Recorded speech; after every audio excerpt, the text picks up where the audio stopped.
All right, so let's continue Kant here. But before I do that, I have some kind of, chore-ish things to mention. These should all be available on Podbean now. So for those people that wanted this as a podcast, it should be available there. I'm in the process of moving it on over to iTunes, so you'll be able to access it there. And that's for anyone who, doesn't like YouTube, because obviously YouTube isn't the best place to listen to music unless you buy an account, which is silly. In addition, I started a Patreon account that I'm using it to pay off the podcast fees.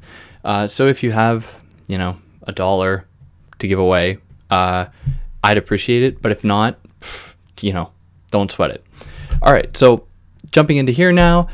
In the first episode, we looked at the introduction, then the transcendental aesthetic, and then the transcendental logic.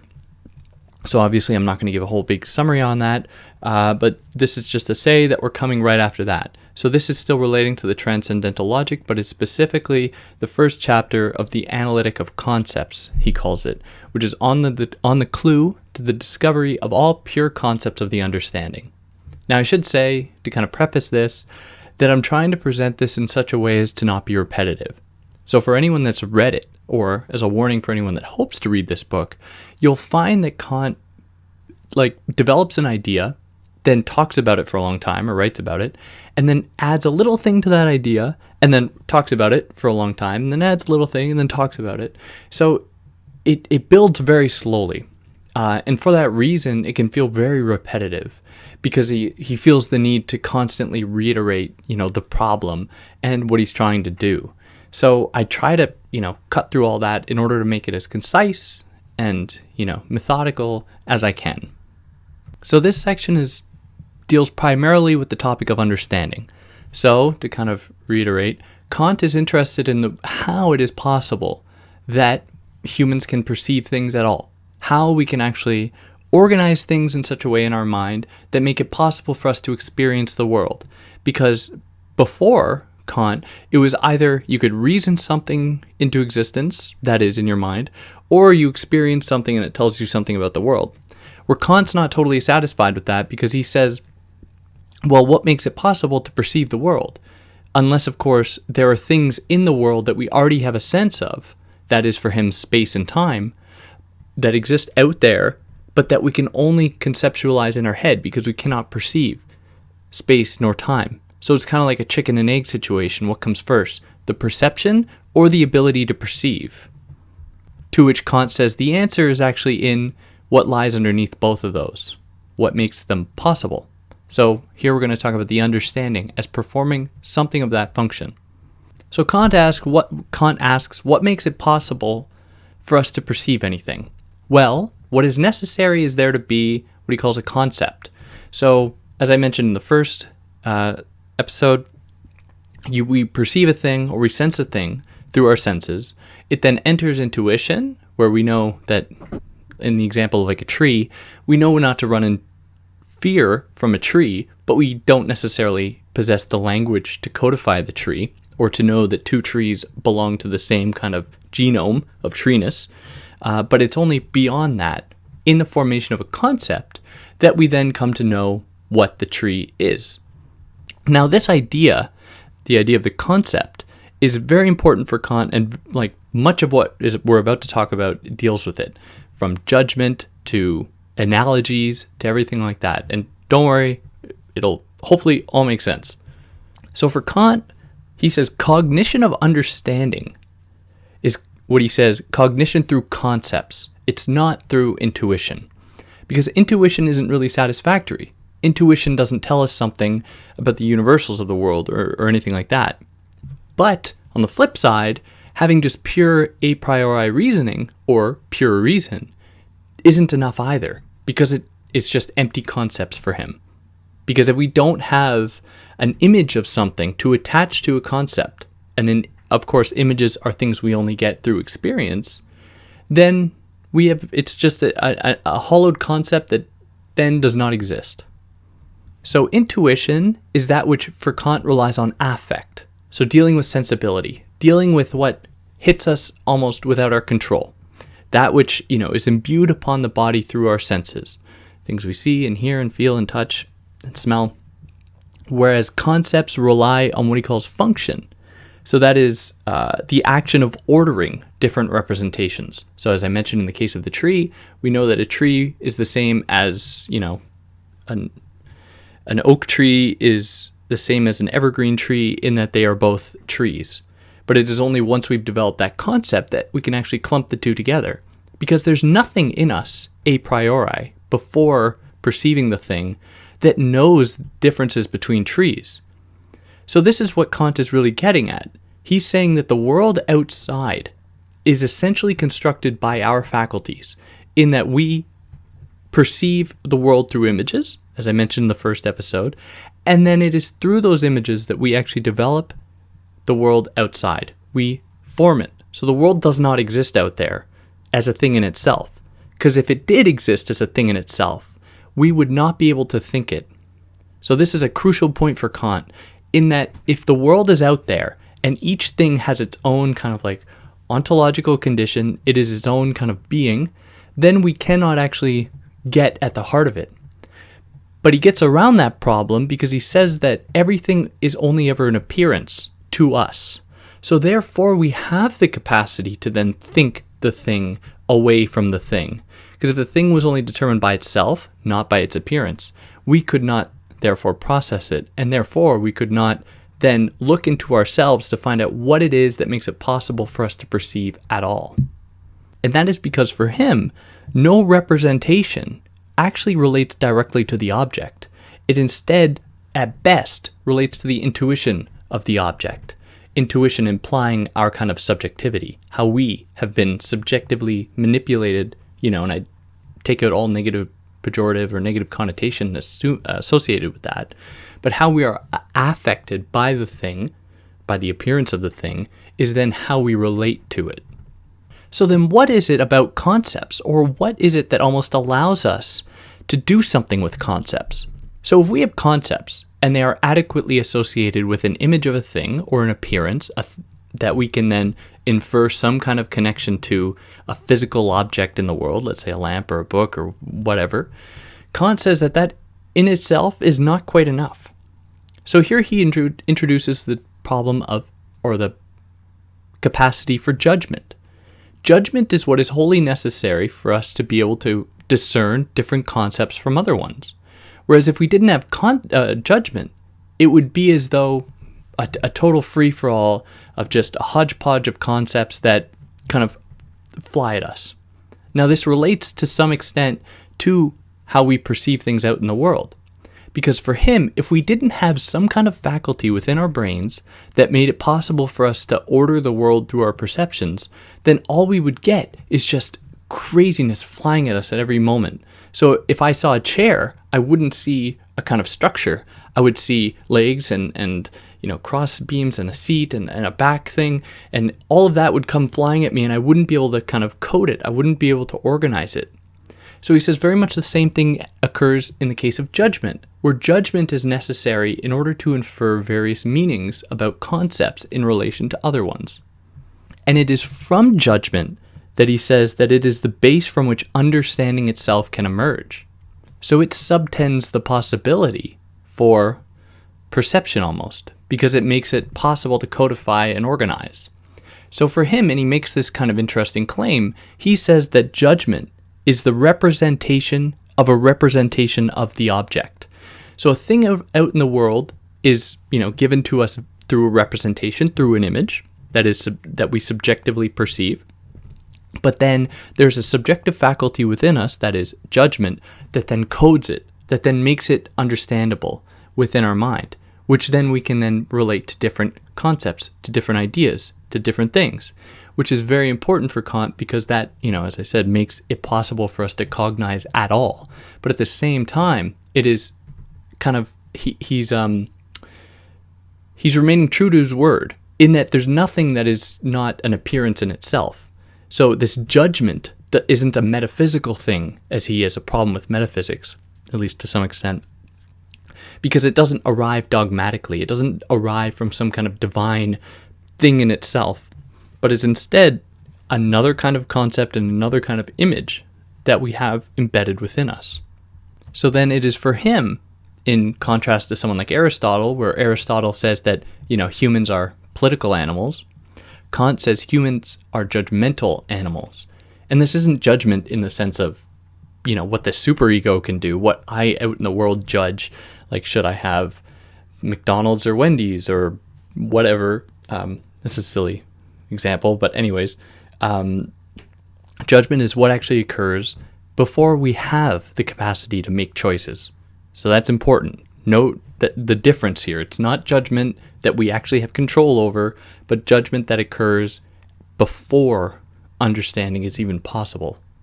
So now we get a list, and he gives us a list of 4 titles that essentially encapsulate judgment without content. So judgment as a kind of abstract form.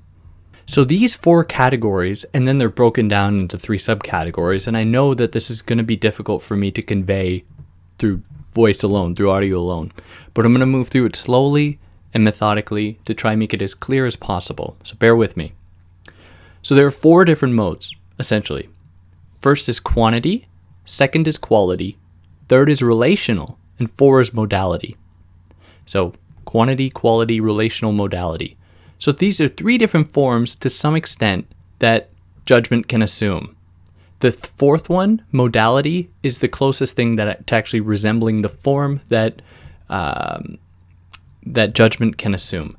But the 3 other ones, that is quantity, quality, and relational, are terms that Kant is using to describe different types of judgment, different types of kind of logical sequence of judgment.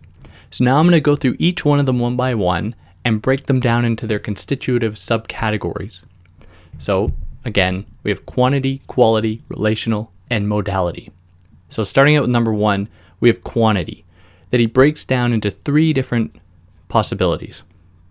There's the universal, there's the particular, and there is the singular. Each one has, I can attach an example to each so that it makes sense, so that you know what he means by this. So we're still under quantity here. The first one, universal. Let's give the example that all dogs are cats. A weird example, or better yet, scratch that. It's a terrible example. Let's say all crows are black. That's an example of a universal quantity when it comes to judgment. A particular one would be saying some crows are black. And then finally, a singular one would be that crow is black. Okay? So I think we're pretty clear here. Under quantity, there's universal, particular, and singular. Universal, all crows are black. Particular, some crows are black. And singular, or particular and then singular, this crow is black or that crow is black.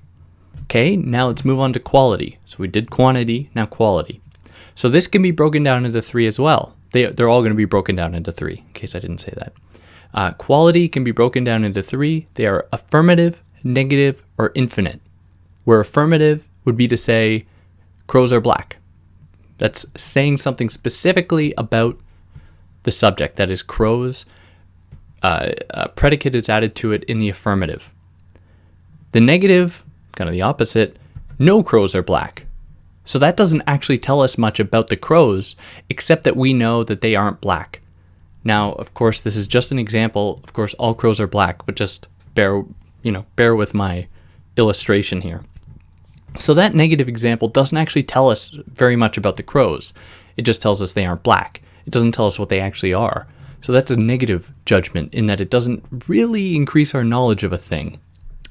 And then an infinite quality. So we have affirmative, negative, and then infinite. It would be crows are non-black, which is very much in the same line as the negative, in that it doesn't tell us so much about it, but it tells us more than the negative in that it gives us a distinct, qualitative assessment of the crow as being, or of crows as being non-black, in that they cannot ever embody that kind of that place. Okay, so that covers quantity, quality, now relational. The first one is categorical. So under relational, the first one is categorical, or actually all three. They are categorical, hypothetical, and disjunctive. Sorry. So categorical, it again would be saying something like crows are black, putting it into a classificatory system. So the form in that is different from the other ones, because you might be wondering, okay, how is it actually different? If I say all crows are black and then crows are black and then crows are black, how do these modes of judgment actually change? Well, you should think of it in terms of their, in this case, their relationality, because it falls under the relation camp, but also think of it in terms of how that might look differently, where if we then make a kind of a relational association between crows and blackness, we then have two categories that are essentially coming together. Whereas we have in the previous ones, all crows are black, we're saying something specific about the crows, you know, where the blackness is just a kind of predicate that is attached to it. So it's, in this case, it's kind of giving more of a relational framework in that both are held up to a kind of subjective standard that, you know, they have their own kind of autonomy. Okay, rant over. So relational, first one, just mentioned, we have categorical. And then next, hypothetical, which is if crows are black, then, I don't know, then pigs are pink, which doesn't actually, let's assume that there was some kind of connection between pigs and crows, but in the example I give, obviously there isn't. But let me see, maybe there's a better example. Right, one example might be like, if I had the name of a crow, I could say, all crows are black, therefore Billy the Crow is black. See, so we're drawing a kind of logical sequence here that is consistent.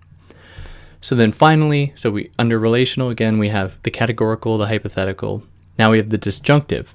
So crows are either black or they're white, let's say. Of course, they're only ever black, but this is the example that I'm giving.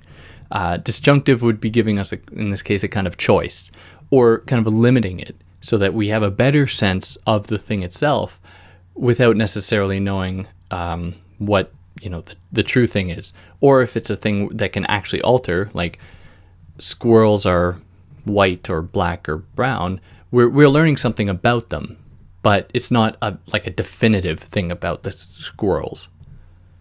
All right, so there we have quantity, quality, and relational. Now finally, we have modality. So modality, the first one under modality is the problematic. So this would be an example would be possibly crows are black, which relates to a kind of understanding according to Kant. At least that's the term he applies to it. Then, so we have modality, and under that we have problematic that I just went over. Now we have assertoric. So that is actually crows are black. You know, it's a kind of like, it wasn't always the case, but it's something that has come into fruition. So assertoric goes back to Aristotle, and it's the kind of logical proposition that something is either the case or it is either the case or it is not the case. So it's highlighting the possibility of both. So that's assertoric, we covered problematic, and then there's apodictic. So that is necessarily crows are black. So apodictic meaning absolute certainty. So under modality, it doesn't tell us more things about the content of the judgment, but rather the form that it could take, in that it's either, it might be the case that crows are black, or crows are black because at one time they were white and we know they went through some transformation and now they're black, or they are absolutely black. But that doesn't tell us so much about the content of the judgment, but it is nevertheless still important. So he gives us, and I kind of alluded to it just a few seconds ago, the three components under modality, or the three subcategories, that is, to reiterate, the problematic, the assertoric, and the apodictic, each correspond respectively to three different domains. So the problematic relates to understanding. Assertoric is, for him, power of judgment, so relating to judgment. And then apodictic relates to reason. So that is the kind of a priori mode that we can infer a kind of universal truth of the crow in this situation that is never changing. Okay, so that's what he gets at with judgment, because he kind of sets the stage for that, for what he talks about later on, even though all that much. It's not, it's just a thing he kind of explores, but doesn't serve that much of a purpose later on. I know it's because he's being philosophically rigorous, but we could do without it, but I thought it necessary to still mention it. So now I want to read a little recap that he gives moving into the next little section here, just to kind of keep us all grounded. So he writes, and this is on 210 in my version, "As has already been frequently said, general logic abstracts from all content of cognition and expects that representations will be given to it from elsewhere, wherever this may be, in order for it to transform them into concepts analytically. Transcendental logic, on the contrary, has a manifold of sensibility that lies before it a priori, which the transcendental aesthetic has offered to it, in order to provide the pure concepts of the understanding with a matter, without which they would be without any content, thus completely empty." And then space and time, he says, exist in that space, exist in that sphere of the sensible that comes before all possible cognition.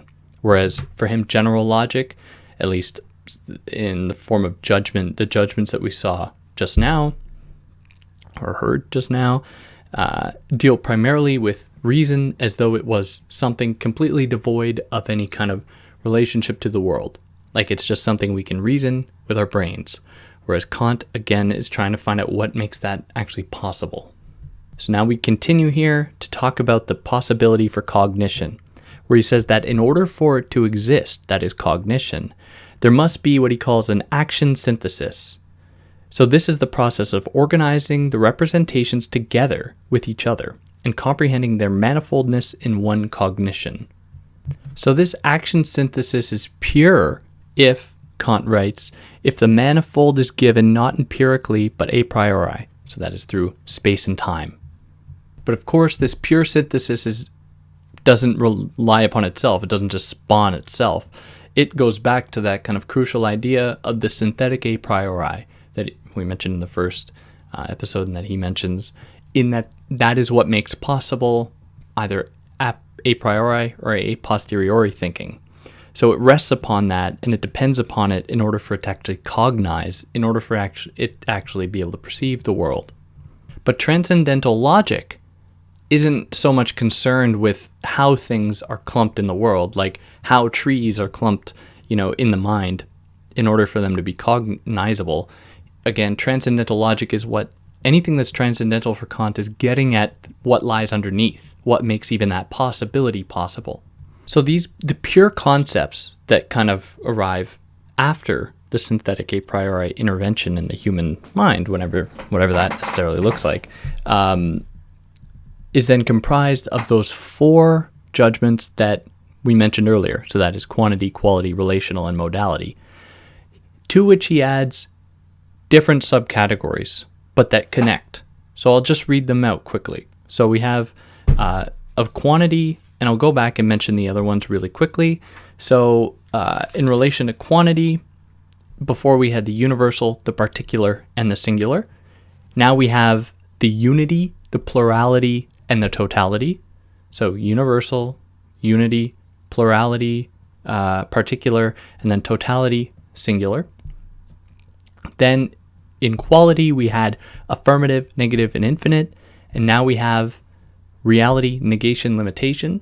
So affirmative, reality, negative, negation, and then infinite, limitation. Then we have relational, which was categorical, hypothetical, and then disjunctive.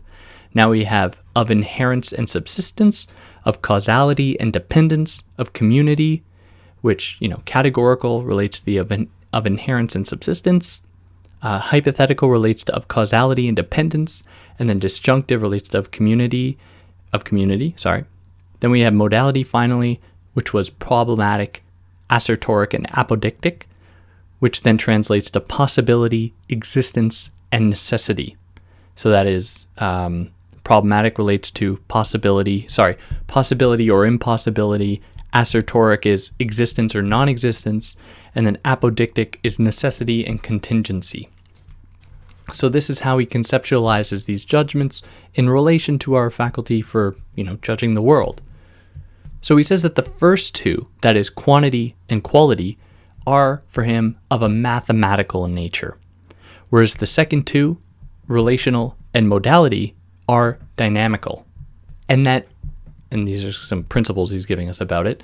In each of the three subcategories from each of the four different judgments, the third one is always the product of the first two.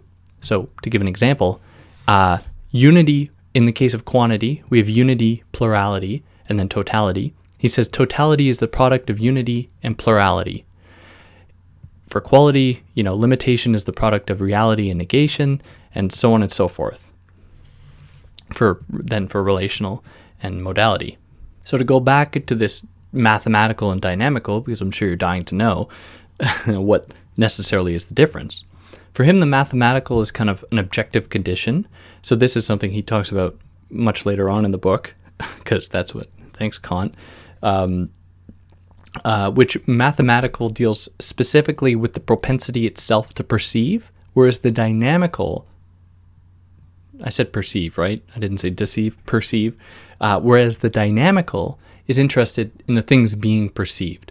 So the dynamical corresponds to the relational and the modality. So modality being, the form in which the judgment can take, not actually telling us something about the things in the world, being totally predicated upon the things in the world. And then the relational being, the relationship between those things in the world. So having a kind of subjective character to it. Whereas the mathematical is dealing with the propensity itself to perceive. Now, I should say these are going to come back later. So they're going to come back and they're going to assume a different form. So whereas we had a kind of quantity, quality, relational, and the modality, we're going to have later on, and I'm just saying it to kind of preface it for anyone that's actually, planning to listen to all of these brave souls. Right, we had quantity, quality, modality, or relational, then modality. Then we're going to have axioms of intuition, anticipations of perception, analogies of experience, and then postulates of empirical thinking generally that are going to be correlates to quantity, quality, relational, and then modality. But we're going to get to that. That's probably in like 100 pages or 60 pages. Wow, okay. So now from here we move into the Transcendental Analytic. That is, now we're dealing with the second chapter on the deduction of pure understanding. So he begins this section by thinking about the law. So he says, in a courtroom, to bring up the possibility of fortune or fate is kind of a strange thing, because that doesn't lend itself to reason nor experience, because we cannot imagine a priori of the existence of fate, nor can we experience it, because we only experience the kind of present. So he says, and this is his privileging the kind of a priori mode, we can only really kind of imagine it, right? We don't have kind of predisposition to understand what fate nor fortune is, but we know that they kind of exist, whereas things kind of happen through what he'll come to lay out later, cause and effect. There seems to be a kind of sequential process through time, right? And then if we think about predetermination, there are lots of things that can certainly contribute to this. If we have all of these things kind of laid out in the past that are kind of create this moment, then the idea of fate isn't a totally outlandish, superstitious, crazy thing. It corresponds very much to the idea that, time is, perpetual, or that it's already laid out, predetermined. There's another term, but it's eluding me. And of course, this relates to space and time, in that neither of those things exist empirically, but that we can only think of them a priori, yet they make everything possible for us to perceive at all. So then with this, we're confronted with a problem. And that problem is that how can we infer any kind of objective conditions about the world if everything that we do is like subjective, or every thought is subjective? How do we go from the subjective to the objective? To which he provides something of an answer. He says, and this is on 222, from 222 to 223, For that objects of sensible intuition must accord with the formal conditions of sensibility that lie in the mind a priori is clear, from the fact that otherwise they would not be objects for us, but that they must also accord with the conditions that the understanding requires for the synthetic unity of thinking, is a conclusion that is not so easily seen.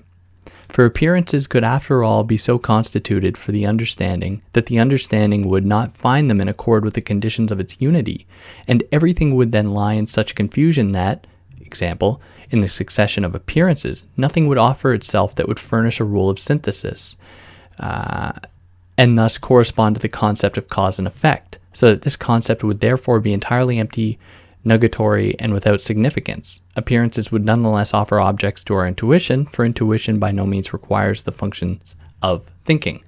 So what the hell does that mean? Well, this is what I think it means. He says that it is totally necessary for us to only ever kind of have a subjective condition within us.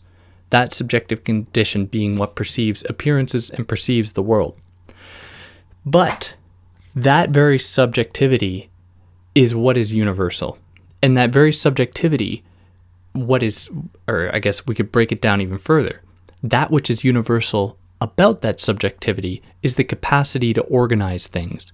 So it's the capacity to know that space and time exist, so that in the case of time, if I didn't have a conception of time, and I were to, and I gave this example last time, if my book is here on the desk, and then it just disappeared, I would think that the book ceased to exist.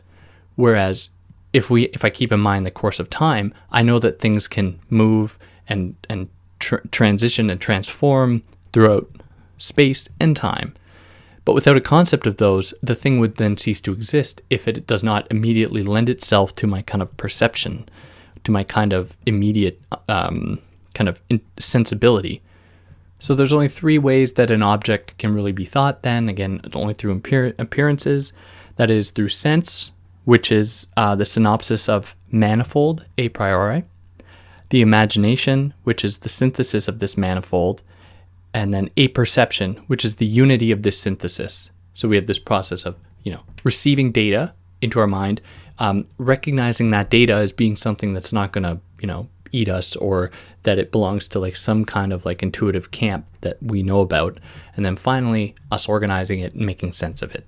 Now I know I sound like a broken record, but Kant's a broken record. I know that's not a great excuse, but whatever. So the synthesis of judgment, or the synthesis that is required in order for understanding or judgment to exist, there are three different forms of synthesis that occur. So the first one is the synthesis of apprehension in the intuition. So everything is understood through inner sense, that which he earlier classified as being relating to the soul or to time. And then the mind discerns itself, or the mind discerns things in relation to time, which we're going to get more into later. And that this ultimately, that is the first thing, the synthesis of apprehension and the intuition, makes it possible for us to be able to develop concepts at all, or kind of lays that foundation in the form of synthesis. Okay, now the second one, which is the synthesis of reproduction in the imagination, and that is the necessity of ordered representations. So an example would be that a dog can't signify a dog one week and then signify a cat the next, and then a tree the next, and then a river the next, because then we wouldn't have any kind of coherent synthesis from which to infer, to make generalizations, universals, anything like that. And then finally we have the synthesis of recognition in the concept, which relies upon consciousness to some extent. So without consciousness, all we would think would be what we thought before. So what the hell does that mean? Well, for Kant, he says that consciousness only serves the purpose of us developing new ideas, new thoughts. But those new ideas and new thoughts rely on a kind of history of thinking, right? A kind of history of consciousness itself, implying that it's always already there. So concepts allow us to kind of develop a consciousness around the synthesis of recognition, because it is only through concepts that we can think at all. So what is important to note here is that not only do objects, that is the appearances of objects out in the world, need to be organized, but even the cognitions that perceive them, that kind of codify them, cognize them, are necessarily organized in some way. And the transcendental process, of course, is interested in that, right? Interested in what makes those things organized, which makes it possible to then perceive the world. Now, this transcendental unity, and this is where he's kind of beginning to extend his theory from, the mind onto the world. This kind of necessitates the formation of laws. Because if we have, for Kant, if we have embedded within us a kind of possibility of organization and codification and law and that kind of shit, then he thinks that might explain, what he come to explain, the categorical imperative or anything like that, our kind of desire for law and code and order. So there's a kind of creative component to this, in that if we were just kind of rigid, things given a kind of predetermined faculties to perceive the world, then we would just be kind of rigid automatons, robots almost. To which Kant doesn't want to say that either, because then that's like a kind of formulaic, rigid thing that doesn't explain creativity or any other kind of creative faculty. So he says that there is imagination plays something of a role, which is what he calls the pure synthesis of the imagination. So this is for him where he says that the productive synthesis of it arrives a priori, that is through reason, through thought, whereas the reproductive synthesis of it arrives a posteriori. And that it is the responsibility of the imagination to make sense of perceptions through apprehension by turning them into images that can be then consumed for those other kind of apparatuses in the mind, the kind of engine parts. So that propels us here into the second section of the on the deduction of the pure concepts of the understanding, which is transcendental deduction of the pure concepts of the understanding. So it's here that he thinks about the kind of birth of the subject, or birth of the kind of individual, perceiving self as a being. So he says that it relies upon a kind of selfness, which is, an a priori concept, in order for us to perceive it all. And that intuition is the only representation that can ultimately precede thinking.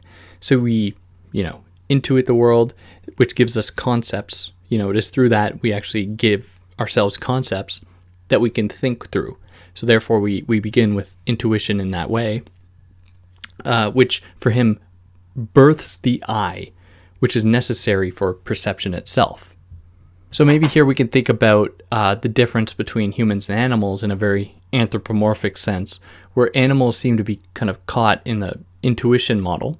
They get their selfness from that intuition mold, but they cannot extrapolate from that to make inferences and anything like that, where all their kind of actions are robotic, conditioned actions. Now, I totally know that these ideas have been troubled greatly by, posthumanist scholars and critical animal studies and all that, which I'm totally familiar with. But I think that it's a decent way to kind of illustrate that, keeping in mind, of course, the limitation. So for him, it is only by grouping the manifold of representations in one consciousness that we can then form a kind of selfness, an identity of the consciousness. So this is the kind of birth of the self for Kant, which who knows when this began to happen, a few tens of thousands of years ago, 100,000 years ago, who knows.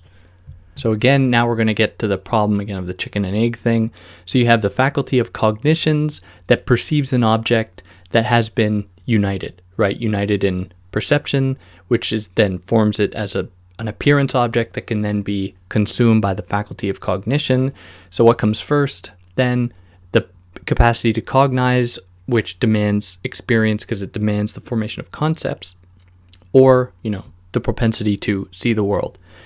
To which he says that what actually underwrites that, just like the synthetic a priori, is the synthetic unity of apperception. There's a distinction here between the synthetic unity of apperception and the synthetic unity of consciousness, where the former, that is the synthetic unity of apperception, arrives before selfness, and it is in that sense objective, whereas the synthetic unity of consciousness is the latter part of the self, and it deals with the subject and the self that is perceiving. So the synthetic unity of apperception or apprehension, apperception, underwrites that possibility of the self, of the I, or whatever. So from there, in order for cognition to emerge, there demands both a concept or a category, kind of unification of the representations, plus an intuition or sensation. So you can't have cognitions if one of those two is missing. So this is true of what are often taken to be like pure ideas, that is like mathematics, where he says that on 254, consequently, all mathematical concepts are not by themselves cognitions, except insofar as one presupposes that there are things that can be presented to us only in accordance with the form of that pure sensible intuition. That is, through things in space and time. Pure sensibility relating to space and time, things out in the world that we sense and perceive, but that we cannot, actually process through experience. Because if something is pure, it is devoid of experience, to reiterate. So we should be clear, though, that when we're talking about the kind of emergence of a selfness, that selfness is in itself a kind of image, where there's a point at this birth of the self where we can actually see ourselves to some extent, where there's a gaze from within us that recognizes us as a self, not in a Lacanian mirror stage type way, but in something that is within us, not with a necessity of there being an outside, like a Hegel type thing. It is instead totally within us. And that for Kant, we are passive to this gaze. So then, even in this kind of emergence of the self or the subject or the I, there is a difference between the I that intuits the world and the I that thinks the world, because these are still, they're both selves in that there is a kind of autonomous action occurring, but they are two different operations of the self. So like how our self is an image, right, to ourselves that something within us perceives, all kind of laws that we infer from that, laws of categorization, cognization, and anything like that, is then that we then apply to the world, to nature, to anything, then derives from within us, right? They are not metaphysically, put in place by some kind of divine being that is a thing in itself. Rather, it is only through us and that's contributing to the idea that for Kant, we organize the world to some extent. We, as perceiving beings, see the world, and that through that perception, make it exist. And that propels us here into the Transcendental Analytic. That is the second book of it, which is the second book of the Analytic Principles. So for him, general logic is devoid from pure logic, in that it brackets off, individual circumstances within the world, but is still interested with the process of experiencing the world, even though it's not interested with the specific experiences as a particular or specific logic would be. So this can, it depends upon, for Kant, the division of the three higher faculties of cognition. And these three higher faculties, as we mentioned earlier, are understanding, power of judgment, and reason. So for Kant, understanding and power of judgment have some relation to objectivity, because they have some relation to the world. So for him, objectivity, when he sought to answer that question, was when there was a concordance or a kind of agreement between an idea of something and the appearance of the thing out in the world. So there was some kind of agreement there. So he says that understanding and power of judgment are objective to some extent, in that they have a relation there. There is a kind of concordance, there's an agreement between an idea and the thing that is being perceived or seen or associated with that idea. Now for reason, on the other hand, he says that the transcendental use of it is not objective. It's not objectively valid at all, because it is devoid of all intuition. So therefore it does not belong to the logic of truth, because truth is when an idea relates to appearance in the world. So it has a relation to experience and intuition, and it is instead that is the transcendental use of reason, it instead belongs to the logic of illusion, that which is closely linked to transcendental dialectic, which, as he mentioned in the first episode, is total hogwash for him because it pretends to be able to arrive at various conclusions just by thinking it.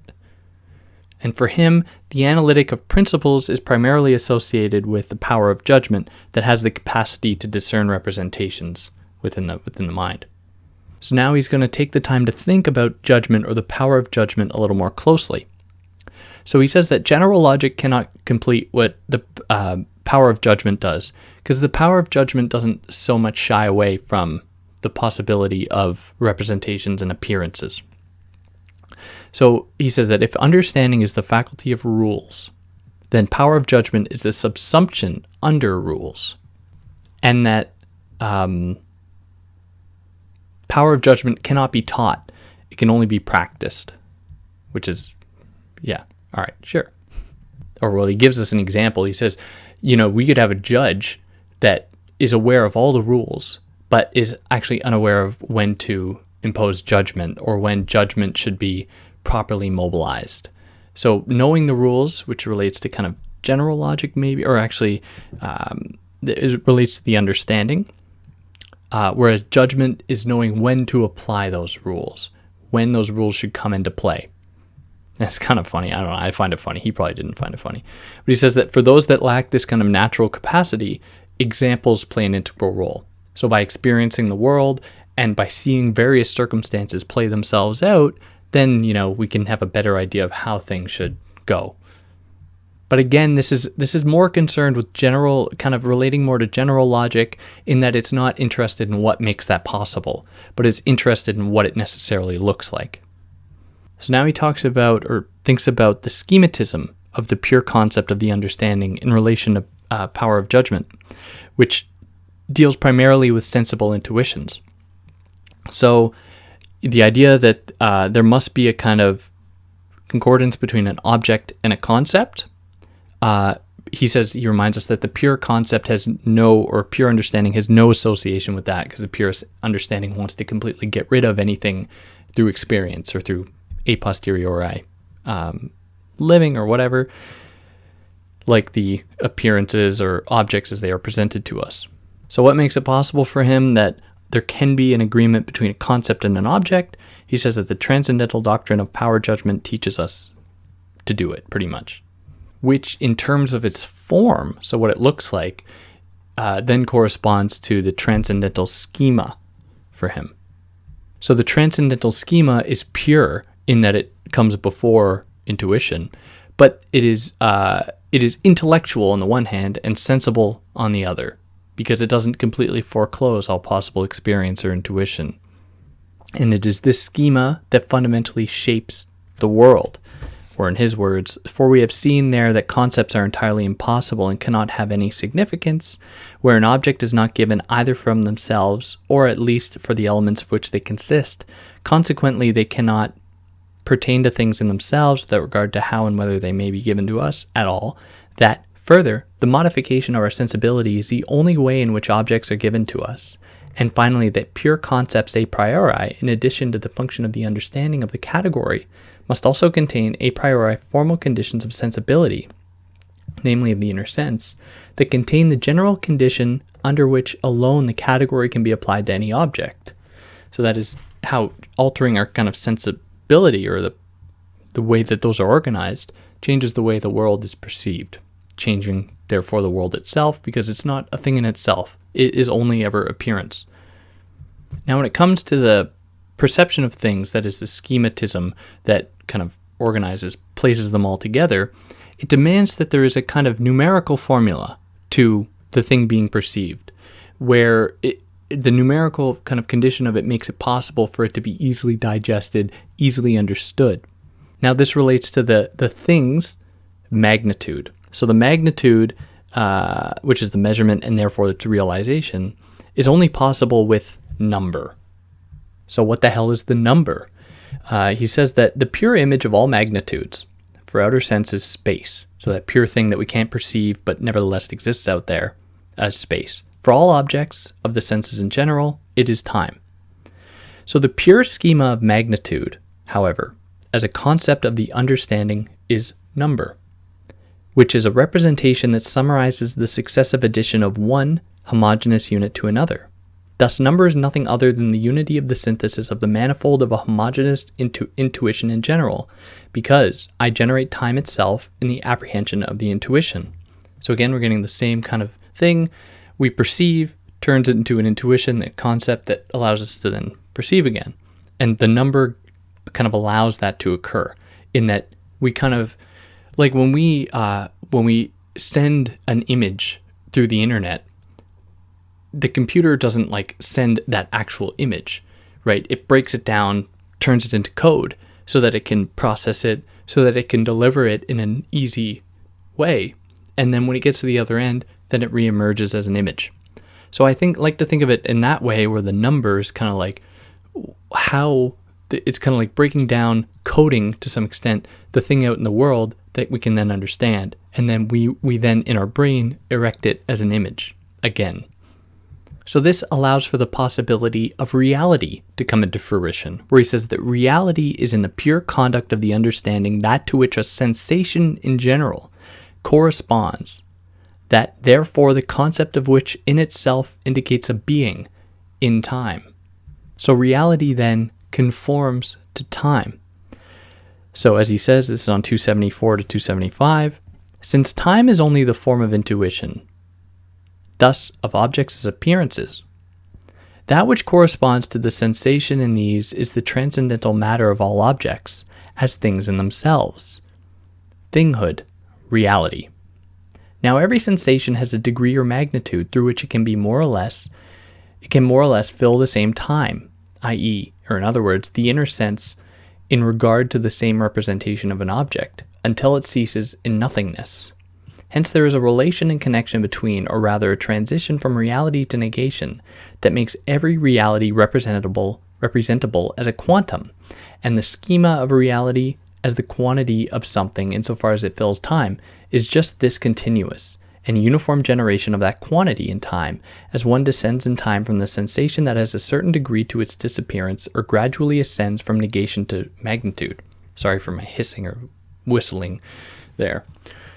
So when we think of reality, there is a necessity for us to have a conception of time, in that reality occurs in sequence. And this is something we're going to get into later. I don't think in this episode, but the next one, where there's sequence and there's simultaneity and there's persistence.